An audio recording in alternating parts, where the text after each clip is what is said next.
You're listening to The Streaming Wars, the podcast that discusses all of the latest happenings regarding your favorite streaming services. Find out which service is winning the war this time around. Hello everyone, welcome to the latest episode of The Streaming Wars. I am Dustin and Tony is with me, and we are here to cover everything from December 9th through the 15th. We have a significant amount of news, specifically because, as we know, there was a Disney Investor Summit last week, and there's a lot of news related to Disney. There's also some news related to a lot of the other services. We've got more fallout from HBO Max and their decision to move things, their theatrical slate over to the service. So we're going to talk about that. We've got some more numbers for some different services, and then we've got a comment that came in from a listener that poses some questions related to the HBO Max fallout. So let's get into the news. Starting off with Netflix. Netflix has announced their next interactive special called We Lost Our Human. They have also ordered a comedy series called History of Swear Words, which will have Nicolas Cage as the host. There's a limited drama series called True Story that has been ordered with Kevin Hart and Wesley Snipes attached. There is a new animated Sonic series that is coming to Netflix, which conveniently was revealed via a tweet and then deleted, but it is happening because it in fact was a tweet from Netflix proper. Netflix will add 7 new originals from the UK. These are all original scripted series. Netflix has also announced their next major animated film, which is called The Magician's Elephant, which has an all-star cast attached. And they've also landed Ariana Grande's world tour film, Excuse Me, I Love You, which will premiere very, very soon. Yes, Dustin, I love you too. No, I'm just messing around. Yeah, this world tour film is pretty interesting. You know, with everything that's going on with COVID, you have a lot of issues with, I think, artists trying to get paid a lot of the revenue now due to Spotify and other streaming stuff has been through concerts. But since nobody is now able to, go to concerts, they've had to find alternative revenue streams. And so, I mean, I think it's interesting that you have this idea of bidding for the world tour film because Ariana Grande is a pretty huge hit. There's been you've seen a lot of different, like on NBC, I think ABC too, you've had different concerts that were put on cable, other things that have been streamed. So I'm curious how much they had to pay for it, because there have been some services that they had to pay a good bit for, services that they paid, live, music for. I'm just curious about the reach. So I found that this deal is one of the more interesting pieces of news from Netflix this week. Yeah, and it's interesting when you look at the larger picture when it comes to music right now. Obviously, as you mentioned, concerts aren't happening because of COVID, and we're starting to see a lot of the top tier talent out there when it comes to music right now. They either have some sort of documentary film or a world tour film that is coming to a variety of services. Just last month, we had the Shawn Mendes film that came out on Netflix. There's the Ariana Grande one. Billie Eilish has one coming out in February on Apple TV+. Taylor Swift just had something come out on Disney+, the Folklore recordings or something like that. That just came out on Disney+. Beyonce had her... Beyonce had her thing earlier in the summer. Yeah, that was in July, and there's been a lot. So, I mean, I think the thing is, I think the big names are going to figure out ways of making revenue when it comes to outside of, the tours and the concerts not being able to happen as they typically will. So it's something that it'll be interesting to see what other big music stars out there will start to see their projects or their things pop up on. Blackpink, also the big Korean pop band, they had something on Netflix last month too. There's a lot of stuff. So there's a lot of different things. All right, so then moving on to Prime Video, Amazon has announced a partnership with Jessica Simpson for both scripted and non-scripted series. They are also developing a series based on the play Old White Sugar Daddy. There's a biopic film focusing on Fred Astaire and Ginger Rogers and their relationship together. Amazon is also rolling out a major user interface update, and by the looks of the screens, it hasn't landed on any of my devices yet, but by the looks of the screens that the screenshots that they've shown, it does look significantly better. I think Amazon is one of the ones that's been lacking when it comes to just being an appealing place to look at. Netflix has kind of nailed it down. I think everybody's held to Netflix's standard, but it does look a lot better than it previously did, and it's a little bit. It works just a little bit better than the Prime Video that we all know. I completely agree. I mean, I think Netflix is kind of the king leader. Hulu's been around the block for a while, so I feel like they have a very good, user experience. Disney's all right. Amazon, Amazon. Every time I just look at it, it just seems like it's very clunky. That it's not been one of Amazon's top priorities, at least for the Prime Video department, of making this, interface and experience better for the end user. And so they've done a significant rollout. I wouldn't mind, playing with the actual Fire device and seeing how it is there, because it looks really smooth. It looks really, really nice. Hopefully it's just not a thing just for the Amazon Fire devices and the family line there, but hopefully some of these elements and designs will also come to like the Prime Video app. So like on my Roku, I would have a very, similar experience in terms of, user experience between the Prime Video app on my Roku device and then, the actual Amazon Fire experience itself. But overall, it looks really smooth. I hope whenever it does roll out to your devices soon, you're able to give more of an update of like how does it actually like feel to use? Is it smooth and all that type of stuff? But from what it looks like, it looks pretty slick. All right, so then there's also Prime Video has landed an action comedy film called Shotgun Wedding. They also have ordered the dark comedy series called I Am a Virgo. And they have landed the streaming rights for the AMC series Soulmates in most markets outside of the US. And then finally, Prime Video app is now available on Sky across Europe. Now, obviously, if you're unfamiliar with Sky, it is owned by Comcast, but it is basically a European cable company, and it's huge. Sky is huge. They make actual original content themselves as well, some of which they have partnerships with HBO and other services out there to actually create content specifically for the US market, because it is content that is created there in the European market. But Prime Video landing is the same thing as Netflix, or we just talked about CBS All Access landing on Xfinity devices. We heard HBO Max is getting a rollout on Xfinity devices here in the United States, but Sky is just as big as Xfinity. It actually covers more countries, obviously, than actual Xfinity does. So Prime Video landing on that is pretty big.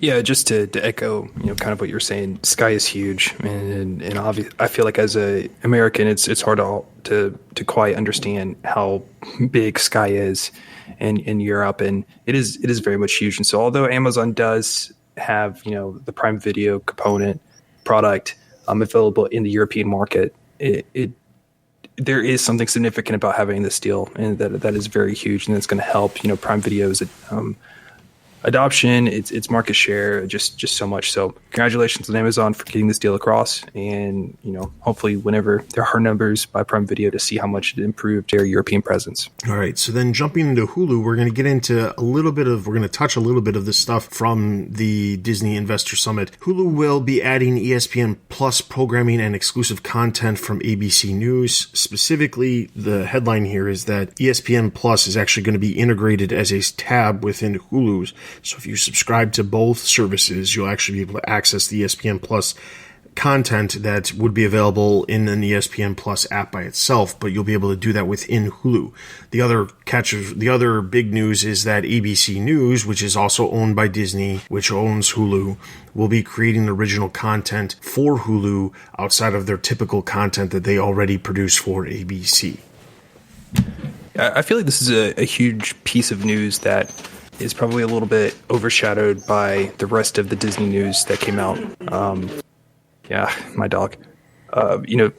This is pretty huge. I mean, I feel like ESPN Plus has some decent content, but it's not necessarily something I would get the service for. And so just having this integration between Hulu and ESPN Plus is, I think, a very smart endeavor by the Hulu heads and ESPN heads of like, hey, let's try to have some, inter-brand cooperation here. So that's pretty huge itself. And then just seeing ABC News doing original content for Hulu.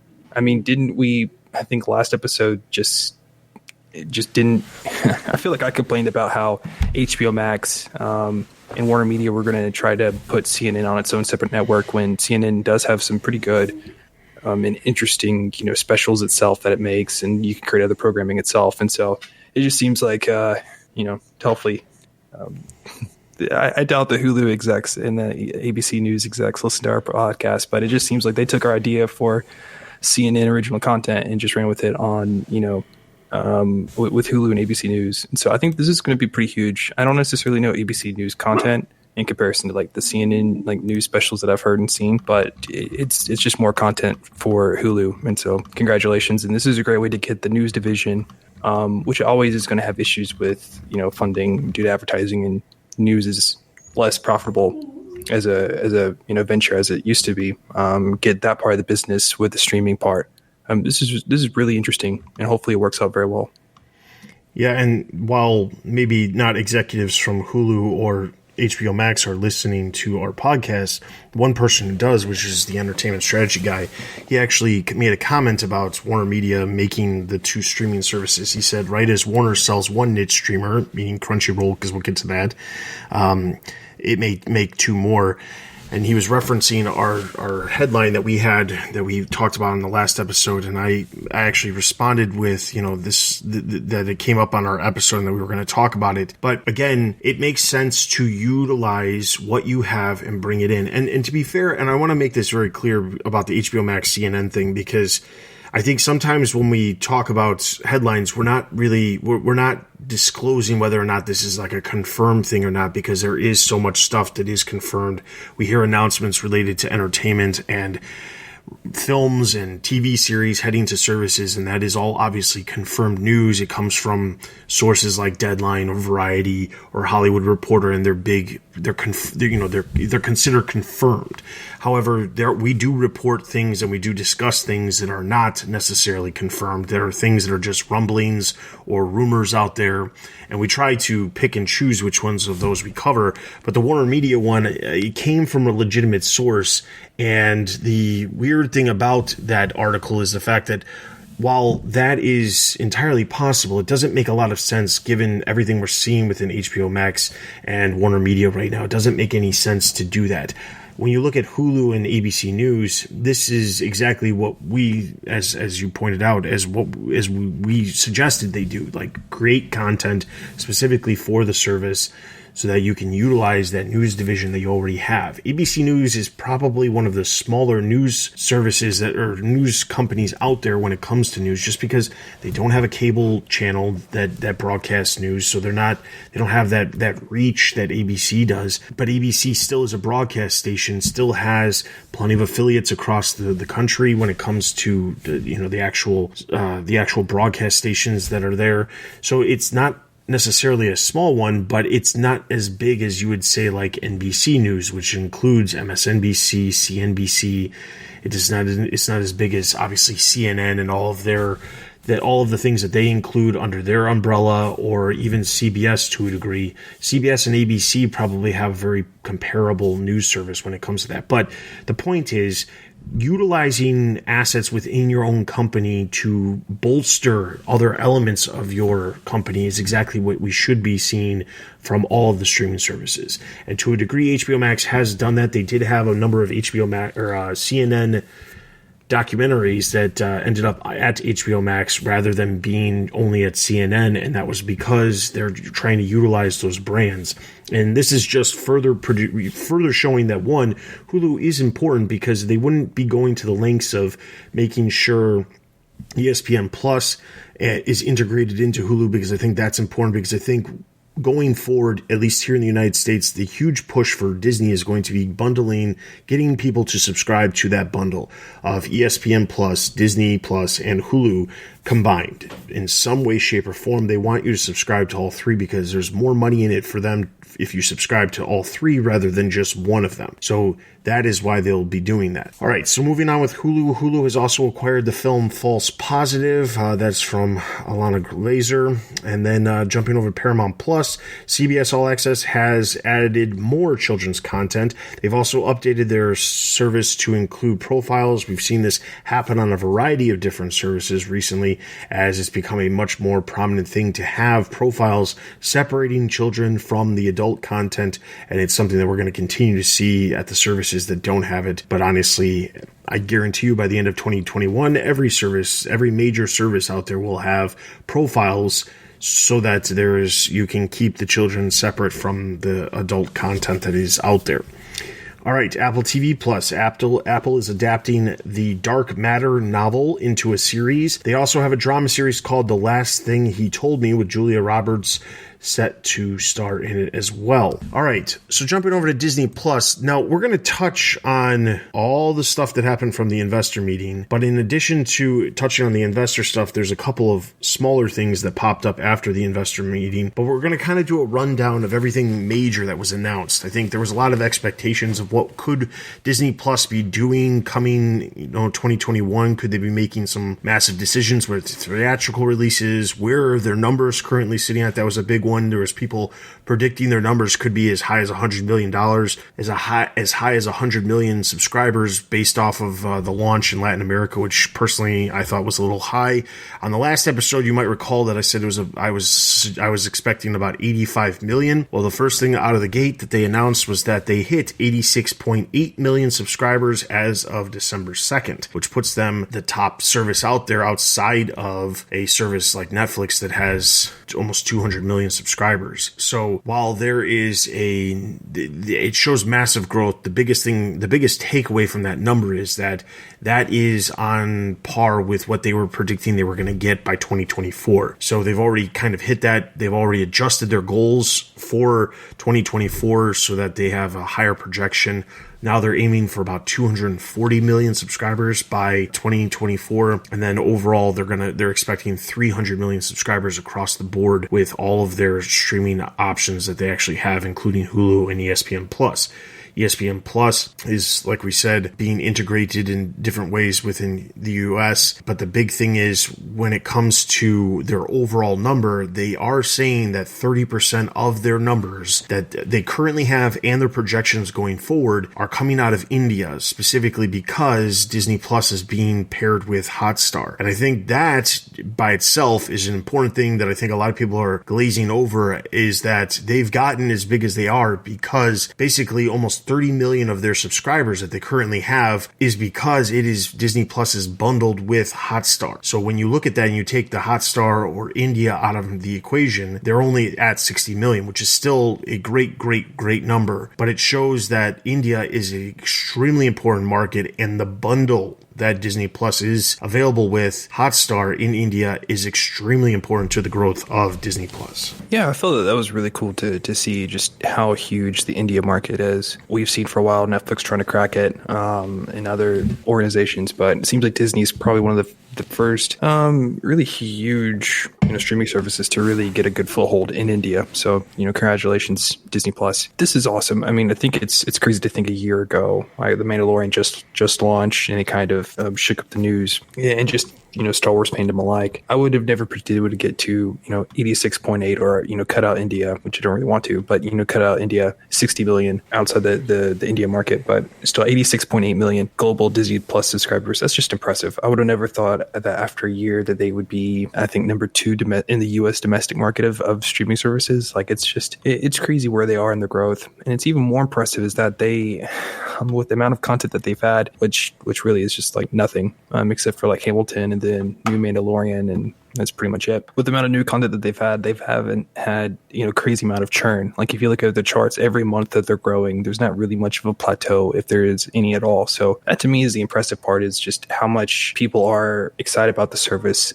and that this whole entire year that they've really delved into it. That's the cool part. And the one thing I will say about the churn is, the one thing that they've got going for them, at least when it comes to the growth graphics that they've released, is that while Disney Plus continues to grow, even if they had any sort of churn whatsoever, because they have a lower amount of, they have subscribers who are dropping off. If there was people who dropped off after The Mandalorian, who didn't drop off, let's say, right away after the first season ended, and they waited a few months, well, then the service launched in a bunch of European countries, and then it launched in other countries, and then it continued to spread and release and launch in a variety of different markets. And as that has progressed, it has basically kept their growth steadily going up this entire year, despite the fact that they don't have a ton of original content that's being added to the service on a consistent basis.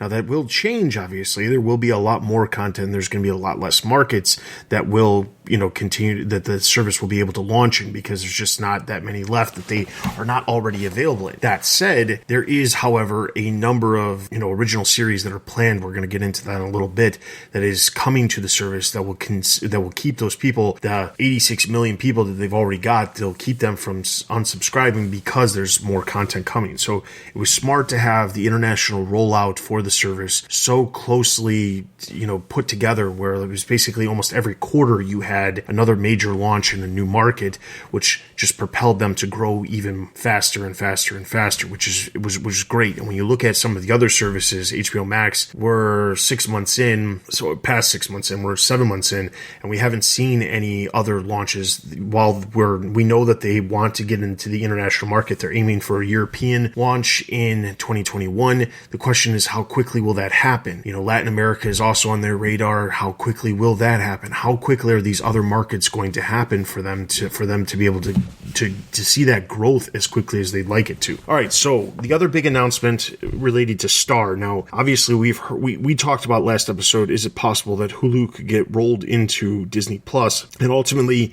that's not happening. That is definitely off the table, at least for now. But what is happening, however, is that Star, which is what they were saying they were going to take to the international market as basically the general entertainment offering, similar to the way Hulu is, the way they looked at it was Star will become integrated within Disney Plus in Europe, Canada, Australia, and New Zealand this coming February. And with that launch, basically at the top of Disney Plus, you have those tiles. There's Disney, Pixar, Marvel, Star Wars, and National Geographic. Well, going forward, Star will be the sixth tile, which will unlock a number of content that is available, including adult content. So that 18 plus stuff that we've heard about, this is where that stuff will be. We'll also see a lot of the Hulu originals and FX originals that are on Hulu made available over at this Star tab on Disney Plus. Again, it integrates that need for the Disney Plus profiles, because in the international markets, this is where you'll be able to access this.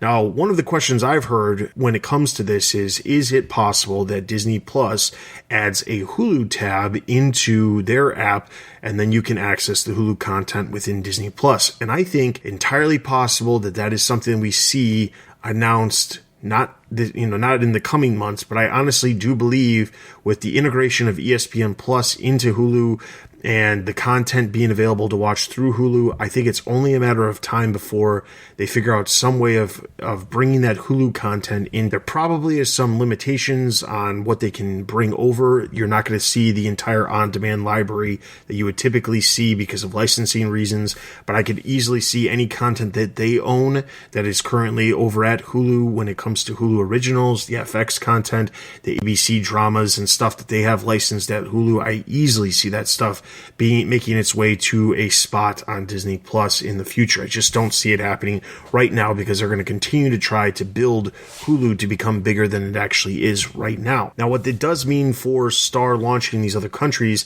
is that there's a price increase coming. Hulu, or Disney Plus, that is, in these these European countries and these other markets that it's going to be launching in, it is actually going to be going up in price. Here in the States, it's actually going to jump from $6.99 a month to $7.99 a month, but that has nothing to do with them adding anything. It just shows that there is content there, that they have exclusive content coming, and they can raise the price. They also have a number of subscribers, so there's no reason the price can't go up.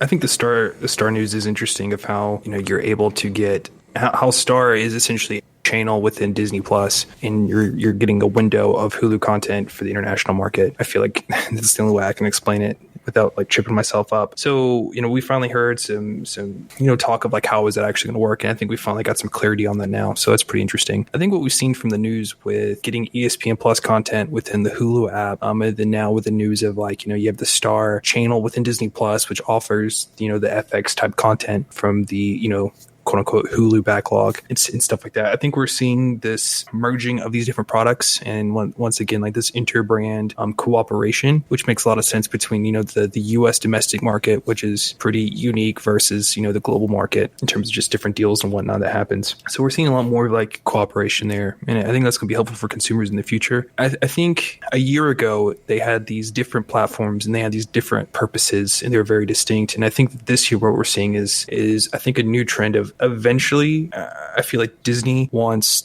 there to just be one app, one app experience for everybody. Because when they bought, when they bought Fox, they bought 2/3 of Hulu outright. Then they bought that other third from Comcast. So they had that app and that content. You have Disney Plus. You have the Star app, and how are they going to Hotstar, and how are they going to merge that in and do stuff with that? ESPN Plus, how are they going to work with that itself? You just had a bunch of distinct services that just didn't really play well. And in the past year, we've seen, those relationships just be more fruitful, just to see, this cooperation here. And I think the future is, and I think that this year, this what we learned about this investor summit, I think the hint for the future is we want everything to be through one app experience, if at all possible. And this is just the building blocks to get there of, different apps basically have different channels into other apps and the other content. And eventually we're going to see more and more consolidation around just one app and one app experience. So that's pretty cool to learn, and just to see where the future of Disney Plus is going to in all Disney streaming services, at least from the investor standpoint of this is where they're aiming to, and just seeing that journey along the way. All right. And then the other announcement related to Star is that actually in Latin America, they're going to be launching Star Plus. I should have said, I didn't mention this, but Star is actually going to be coming to those other markets that I already mentioned, Europe, Canada, Australia, New Zealand in February. Star Plus, however, is another option. And Star Plus is basically, it'll be available specifically in Latin America, but the difference between Star and Star Plus is outside the price point, it will also offer sports content. And it's basically rolling a lot of ESPN stuff into Star Plus. So if you get Star Plus in Latin America, it'll be roughly about $7.50 a month, or $9 if you bundle it with Disney Plus. So for an extra $1.50, you get all of Disney Plus on top of it. But ESPN Plus is part of this, and it makes sense because ESPN doesn't work in the European market or the Australian market because of just how things are exist over there. ESPN is known for sports when it comes to the United States, but it also has a reach when it comes to Latin America. So launching this other product out there that will have a ton of content. They actually brag that they're in the future, they will feature over 500 live events per month and 10,000 live events per year, including soccer and Grand Slam tennis that will be available on the service. And that's specifically because it adds that sports content that isn't available on the general Star offering that will be coming as part of Disney Plus. As I mentioned, Hulu will integrate the ESPN Plus, but the other announcement related to that was that Comcast is also going to be adding Disney Plus and ESPN Plus to their lineup of X1 devices. So clearly, there's a reason why everybody makes a big deal about Comcast offering their apps on Comcast devices, and it's because Comcast is the number one cable company when it comes to the amount of customers in the U.S. and them landing that app on there. Again, we've talked about this on multiple occasions. We obviously just talked about Prime Video landing on Sky. It is extremely important for people who don't have the ability to go get another device, who already have a device in their house, to get them to start utilizing these apps on devices that they have available to them. That barrier from being able to access the content is taken away when you have access through an existing piece of technology you have in your house. So it's extremely important. All right. So then as far as their theatrical releases go, they did not officially say that they're bringing anything to Disney Plus that were major films. However, they did say that their next animated film, the film called Raya and the Last Dragon, that film is actually going to be releasing on Disney Plus as part of their premiere access. They didn't state whether they were going to stick with the $30 price tag, but it will be landing in theaters and it will be landing on Disney Plus the same time for an added price. This is the only film that they announced that for.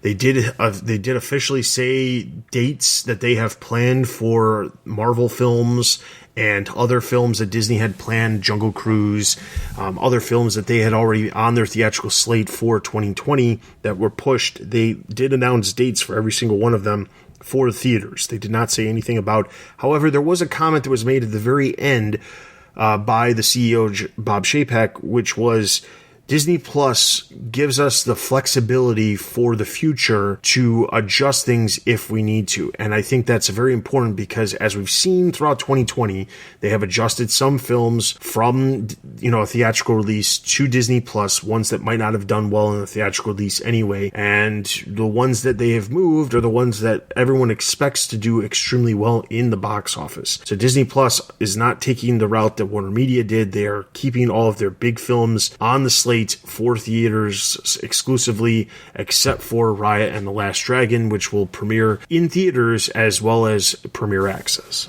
All right, so then let's get into the content, because there was a ton of content that was announced. We'll talk about the content first specifically, because this will take us into the stuff that happened after the investor meeting and the data that was released. But there's a lot of content. There's a lot of new content that they have announced. It's going to be a little difficult to get through all of it, so I'm just going to list it all off, and then we can pick and choose which ones we'd like to talk about. They did say at the beginning that they have over 10 Marvel series and 10 Star Wars series or films, something like that they have exclusive coming to Disney Plus over the next few years.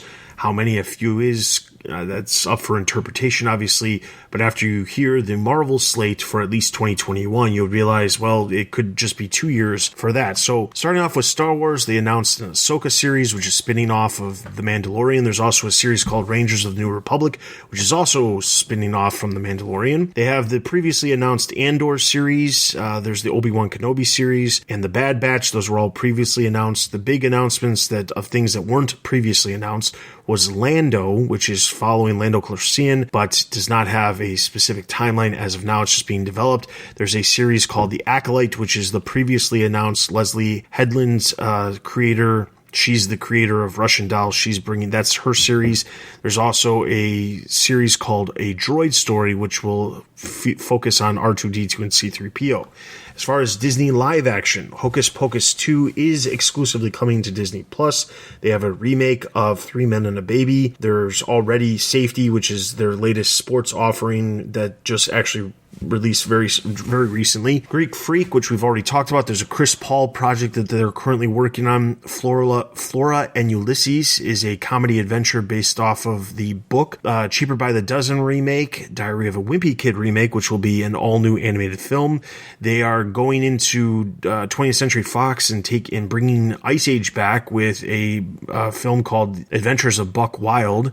They're also taking Night at the Museum, which was from 20th Century Fox, and they're making that animated as well. That's coming. There's a Chip and Dale Rescue Rangers live-action hybrid animated film that's coming to the service. Pinocchio, Peter Pan and Wendy, and Disenchanted, which were all originally announced and were planning for a theatrical. Those are officially moving over to Disney Plus, but they don't have a release date, so it's hard to say whether or not these films are going to be coming in 2021 or in the future. The other film that was rumored to come, which to the service, was Cruella, but they did say that one is still sticking with theatrical release.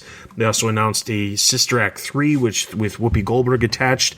As far as Walt Disney Animation, they have a Baymax first animated series based off of Big Hero 6. They have a short form series called Zootopia Plus, which is obviously based off of the Zootopia film. There is a series called Iwaju, which is a first of its kind collaboration between Walt Disney Animation and Pan-African comic book entertainment company Kwagli. I'm probably saying that wrong, I apologize, but it's basically it's a science fiction series that's based off of a comic book. There's a series called Tiana, which is a long form musical comedy series based off of The Princess and the Frog, and Moana is also getting a long-form musical series that is set for 2023. As far as Walt Disney Television, they've already announced The Mighty Ducks Game Changers. They actually showed a trailer for that. Big Shot also had a trailer. We've already heard about that, as well as The Mysterious Benedict Society, which previously was scheduled for Hulu, is now coming over to Disney Plus, which we already talked about in the last episode,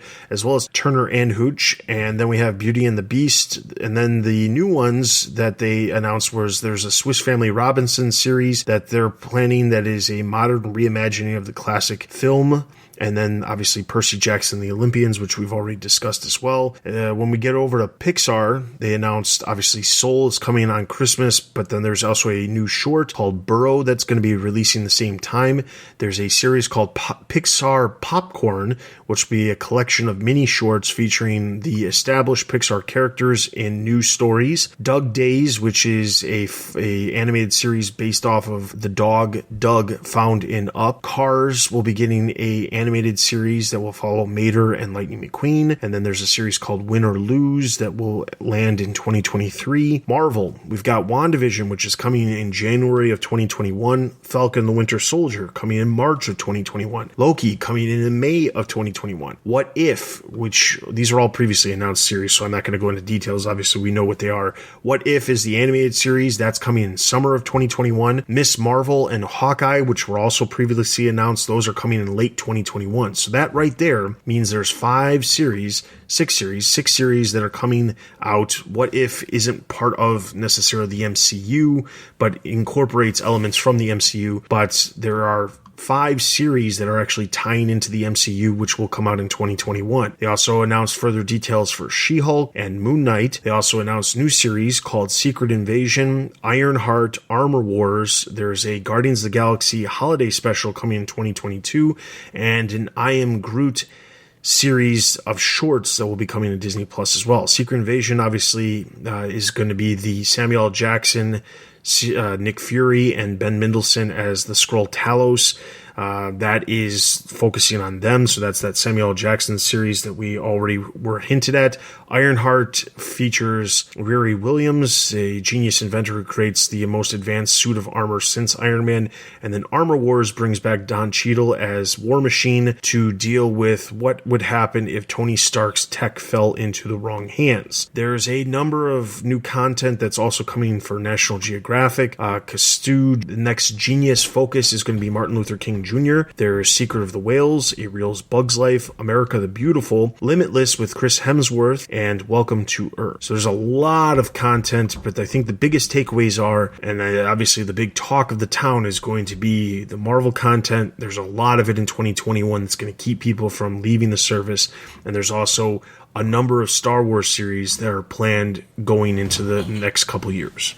Man, you might need a huge cup of water after detailing all those things. Yeah, I do agree that the two biggest pieces of content, and just because I feel, just in my view, that the two biggest pieces of content are Star Wars films and Marvel, Star Wars content and Marvel content, just because it just seems like those are the two biggest driving forces for getting adults on board. The rest, there's like National Geographic, Pixar, like you said, other Disney stuff. Those are all important for different things, but I feel like the two big lines of content that Disney could potentially do, there's a lot of it. I feel like Marvel, we already knew a lot of these different things. WandaVision, Loki. Marvel 2, we always knew that was going to be a thing. Eternals, that was going to happen. Hawkeye, She-Hulk, and then just going on. Like, there's a lot of content from the Marvel side that we already knew about. For me, the big surprise was Star Wars. And not just because I feel like I'm a huge Star Wars fan, but I feel like beforehand, fans didn't know the Star Wars stuff beforehand. There was some article that said that basically the Investor Summit was like part Investor Summit, part, Comic-Con thing kind of going on. Because when they released the trailers and the big media push of, hey, here are all the shows that we're doing, it was a pretty huge hit.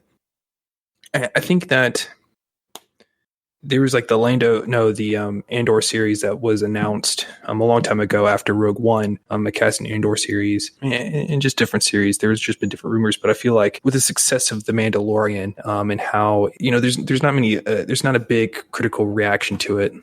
There's much love for that series and the world that it's built, that they've doubled down on it. Okay, we're doing Ahsoka, we're doing this Rangers thing, we're just going forward with all these different types of content. The Mandalorian. So they made a big bet on a pretty wild, I think, proposition. If you were to go back, I think 2 years ago, of like, well, would there be a show about The Mandalorian? I'm a pretty big, bet there, but it just shows how powerful The Mandalorian has been for Disney Plus and the faith that they have in, Jon Favreau and Dave Filoni as the creators to then do more spin-off series and stuff like that. I feel like one cause of concern is that they talked about that there's going to be some, especially the shows that spurn directly off of The Mandalorian, there's going to be some crossover from time to time. I'm concerned that they might run into like a Marvel Netflix type situation where, yes, it's all connected, but they really didn't all connect. And then when they did show up together, it was kind of dysfunctional. So hopefully, those kinks get worked out there. But overall, I feel like the Star Wars announcement definitely stole the show. Star Wars and Marvel content is going to be a big boon for Disney Plus as it moves forward. I feel like 2020 I feel like investors and analysts have been very forgiving of the amount of content that's come through 2020, just due to like right as production was starting to ramp up, COVID hit, a lot of stuff happened. I mean, they were barely able to finish season 2 of The Mandalorian, but I feel like there's definitely a lot of pressure on 2021 to deliver content for adults. And, if things go on schedule, this is a lot, and this is huge. And it's crazy to think that, without Disney Plus, they wouldn't be able to create these types of stories and as much content as they are. So I'm very happy. I feel like from the content side, the Investor Summit, Disney did a great job just of the projects that they're picking on, the work that they're starting to do. I'm very happy about all the creative side of the announcements. Absolutely agreed. I think that 2021 is going to be the year that we wish 2020 could have been, because of the amount of content that is coming. And it'll be interesting to see what happens. There was a report actually that came out shortly after the Investor Summit that Disney has plans to spend between $14 to $16 billion on content by 2024. That's an enormous amount of money, but when you look at what they have in the pipeline, or at least planned that we know of in the pipeline for just the next few years, but yeah, there's that. All right, there's also a new study that shows that Disney could be catching Netflix in revenue by 2022. It shows that Disney, along with Hulu and ESPN Plus, will surpass $4 billion of money that they were bringing in, which will surpass Netflix when it comes to the United States. Jumping over to HBO Max, there is a family comedy series called The Gordita Chronicles that is getting a pilot order. There is also a number of more follow-ups when it comes to the movie slate Fallout. First up, the Dune director, Denis Villeneuve. He has come out to slam AT&T and say that this is a horrible idea. He claims that Dune is his best movie ever and it deserves to be seen in theaters. There's that, and then there's also an article that popped up on Variety that talks about all the different people who spoke out against what HBO Max has decided to do. The one thing that I really wanted to pull out, there was a Lucas Shaw from Bloomberg. He has a newsletter that comes out called Screen Time. His newsletter this week had this little paragraph that I'm just going to quickly read because I think it's extremely important to anybody out there who thinks that HBO Max made a bad decision. He said, unlike many agents and financiers worried about their payday, Villanueva seems generally upset that his movie won't be released exclusively on the big screen and concerned about the future of cinema. But there is one quote that demonstrates a lack of awareness about what is happening in the entertainment business. Villanueva said, streaming can produce great content, but not movies of Dune's scope and scale. Try telling that to director Alfonso Cuarón, who made Roma for a streaming service, or David Fincher, Gina Prince Bythewood, and many filmmakers who now work in streaming. Many of the best movies on streaming services do appear in theaters and will continue to do so. Netflix released Roma in theaters and for streaming, and the movie went on to win 3 Oscars. Villanueva's Dune will be released in theaters worldwide next year, assuming theaters are open. It will also be available at home for people who don't feel safe to go through theaters or don't want to. Streaming is not a genre of a project, it's a means of access. We are also leaving the period where a streaming movie is a lesser genre because streaming has shrunk the gulf in cost between film and TV. If you have any doubts of this, please watch Disney's investor presentation from this past week. Disney Executive Chairman Bob Iger said that many of the new shows for Disney Plus will cost the same as a movie, they just won't be as long. Then he went on to say, sure, Disney will release a handful of movies for exclusive theatrical runs, but distinction between those movies and what's on Disney Plus is fading by the day. So, 1, subscribe to Lucas Shaw's Screen Time newsletter. It's a great thing. He puts it on every week, and there's always a bunch of stuff related to entertainment and streaming and things like that. But that's exactly the point that we were saying last week. This is a great move by HBO Max. They're making the best of the bad situation. They planned on releasing Wonder Woman in theaters in England this week. And what do you know? The theaters ended up closing this week because because COVID cases are on the rise again in England. And this is exactly what everyone has been saying is likely to happen going into 2021. Yes, the vaccine is going to be rolled out, but the question is how quickly can it, and can you make the best out of a situation? And the problem is, I think a lot of the focus, unfortunately, are the people who are making a big deal about it, they're losing money. The theaters, they're going to lose money. The the talent and directors and things like that, they're going to potentially lose money, but the people who are making the fuss is not necessarily a lot of the talent associated with these projects, but the agencies that represent them, which are also going to be losing out on money. And I think saying that streaming is not a place for cinema or for films is incorrect. I think that has changed over the years. The high quality of televisions that are out there, the high quality of streaming, the streaming options, obviously 4K is going to be an option that's going to be rolling out with the release of Wonder Woman 1984.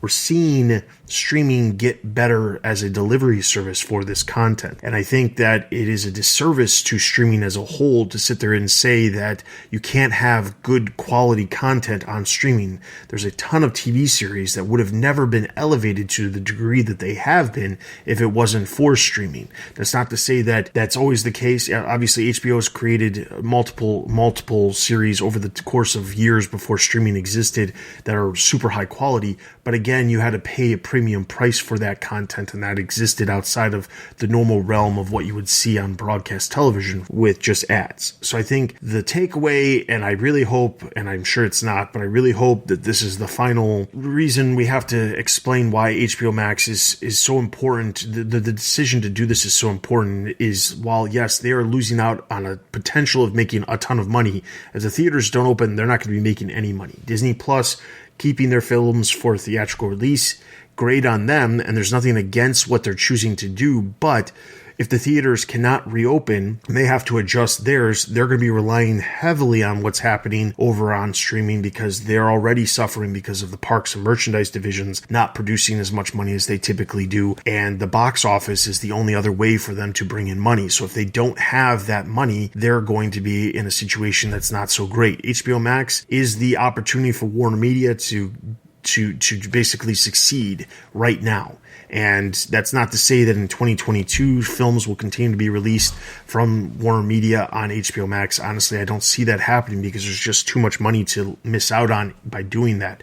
But right now, I think it's important to ensure that people are aware this is a good decision and it benefits the customer. And obviously, we are customers ourselves, but we're also looking at this from an outside perspective as what does this mean for the industry? And I think for streaming, which is what we cover here, it's important that this is happening right now. I mean, I completely agree with you. I feel like the comments about Dune with, the director there is pretty much, we can just play back the clip of, a conversation with Chris Nolan. It's just weird. It's a weird time. I feel like with the playbook, there's no normal playbook for this type of stuff. Like, what should you do? Should you wait? Should you take it now and invest in the streaming service? It's in hindsight, in retrospect, we will know what the right move was, or if there even was a right move. But it's just, for some of these companies, like if you're sitting on some of these projects, like what are you supposed to do? What's the right move? You push it for 1 to 2 years, and you have directors complain of how come it's not even out, and people are not getting their bonus checks because of the different stuff in the contracts. Or do you let it out now, paid via on demand, like Mulan? There's just a whole bunch of different things. And sometimes when you're stuck with so many actions and you're kind of paralyzed by that, you just got to take one. And I feel like that's what Warner Media did as a company, that they've just chose to, hey, everything on the 2021,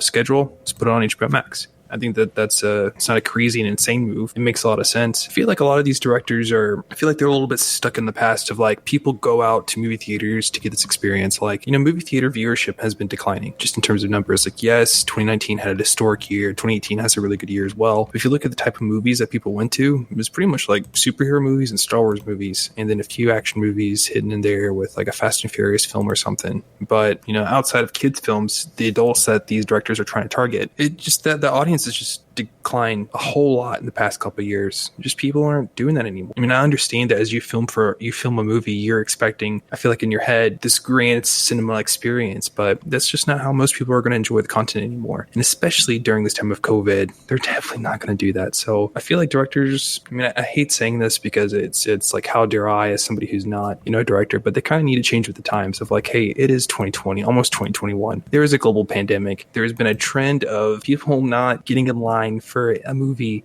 at 7 p.m. for the next day of when it's going to be released at midnight. Like the days of that are just over. The days of this grand cinema experience for people, it's not like that anymore. There's going to be a significant amount of people who are going to go to theaters for when movies come out, but a lot of the, movie watching, public are just going to stay home and watch it on their TVs and on the streaming services. To look at it a different lens, Warner Media could have just auctioned this off to a platform like Prime Video or, Apple TV Plus, places that have a crap ton of cash to spend and to cover the budgets. I was looking at the budget for Dune, and it's $165 million. It's a much smaller budget than I thought it would have. But Apple TV Plus definitely has the cash to bid on that.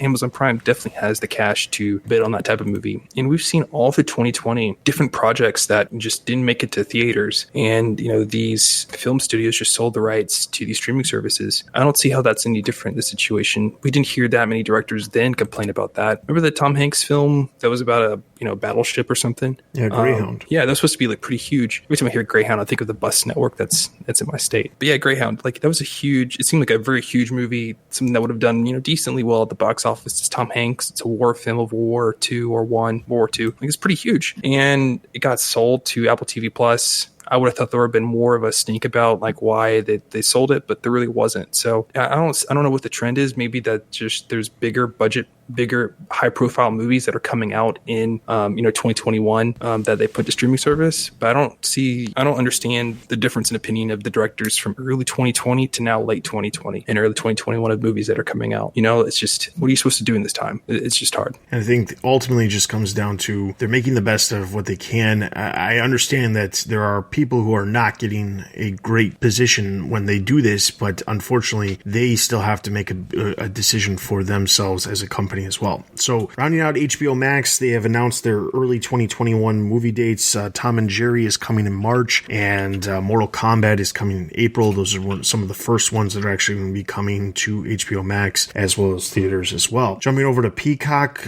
Peacock has hit 26 million users. I will say that is 26 million signups, which means people have just given their email address to access the app, but they have not disclosed, of course, who is paying for the service and who is receiving the service for free. That breakdown really needs to happen at some point. They've also announced the plans for The Office. The Office will be coming exclusively to Peacock in 2021, actually on January 1st. The first 2 seasons will be made available for free, while the subsequent seasons will be available only to premium users. So you'll have to have at least the $5 option in order to access those other seasons. This is interesting. I'm a fan of the superfan experience in terms of like, there's a lot of content that they drop on the cutting room floor due to, trying to get in the TV time slot. There's some like supersized episodes that for like on Comedy Central, they're just, cut down due to not being a full, 29 minutes, so cut down to 22 minutes worth of content. I'm a fan of all that. There's a lot of extra stuff about The Office that you can do. I'm a fan of the first 2 seasons free, but like the superfan experience is there for some people, not for others. That's just really confusing.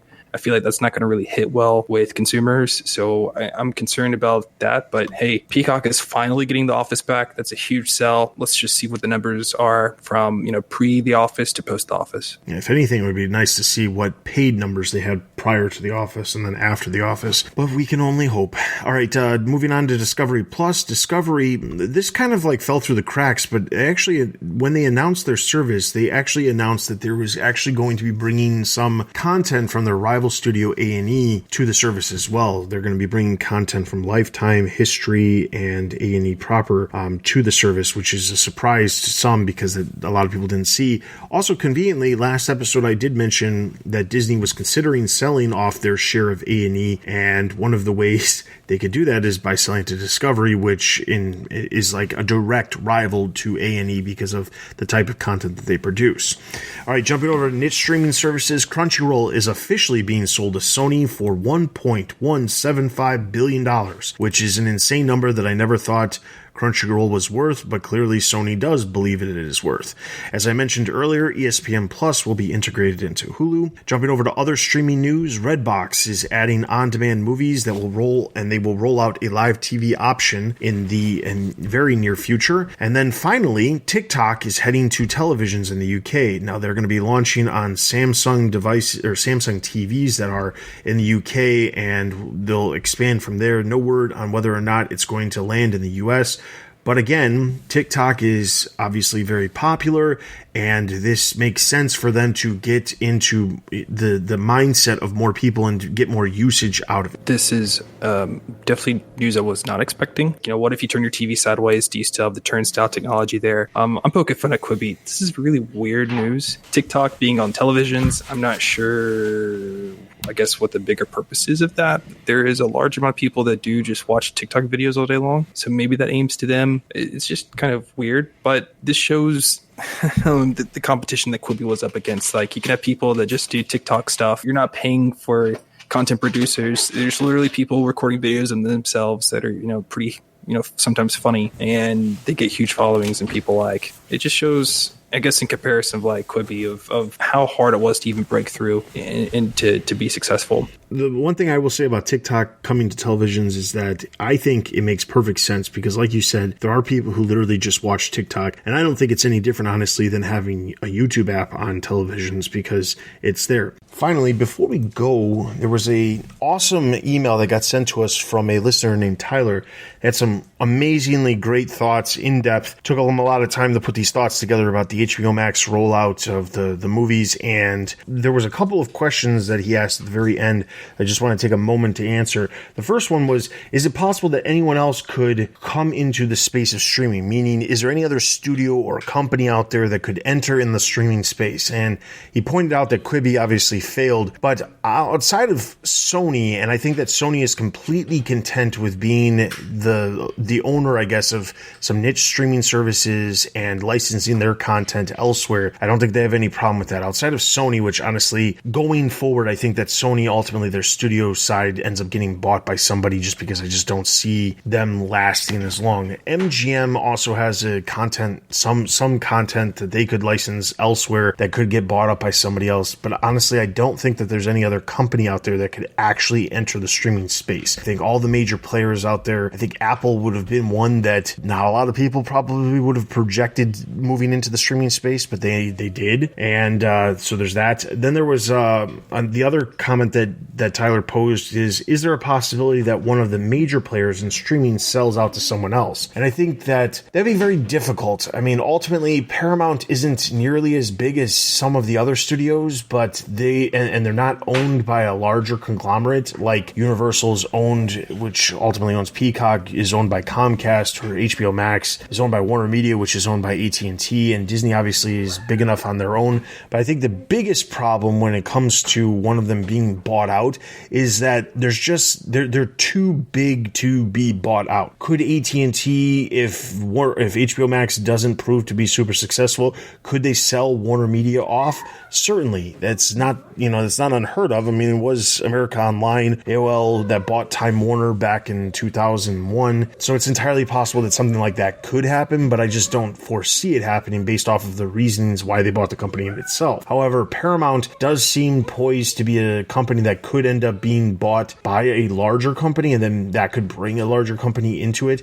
But there's not that many companies out there that have the amount of money to actually purchase a company as large as Paramount. So ultimately, I don't see anything happening, but as we've all learned in the streaming world, never say never. The one thing I will end this episode with is I finally was able to get my Chromecast with Google TV. I got it and I installed it on my TV, and I gotta say I love it as I expected to, and I will say that the HBO Max app that is on the Google Chromecast has a slightly different interface than what I've experienced on my Samsung television, and I have to say I love it. I absolutely like the fact that there's aspects of that interface that are just slightly different and slightly better. So if you are in the market for a device, I am not obviously sponsored by Google, but I strongly suggest it because I absolutely love the thing. That being said, that is all of the news we have from this past week. There is a number of trailers you can check out in our show notes. In addition to that, this is in fact our last episode before the holidays, so we want to wish you a happy holiday and a happy new year because we're going to be taking the next 2 weeks off. We're not going to have any episodes over the next 2 weeks as we enjoy the holidays with our family, and we hope that you guys enjoy the holidays with your families as well. With all of that being said, I strongly suggest that you Check out our Twitter for all the latest articles. You can also follow us on our Discord for those articles that we post on the podcast. In addition to that, you can also follow us on Instagram for all the latest announcements related to new podcast episodes posting. You can also send us an email at thestreamingwars@gmail.com with any questions, comments, concerns, feedback that you'd like us to talk about on a future episode. And we are always appreciative of any feedback that you can leave us wherever you are listening to this podcast. So once again, for Tony and myself, we wish you a happy holiday and a happy new year, and we will see you guys in 2021. Thanks for listening to The Streaming Wars. Check us out on Twitter and Instagram. Also consider supporting us on Patreon. Links can be found at thestreamingwars.io.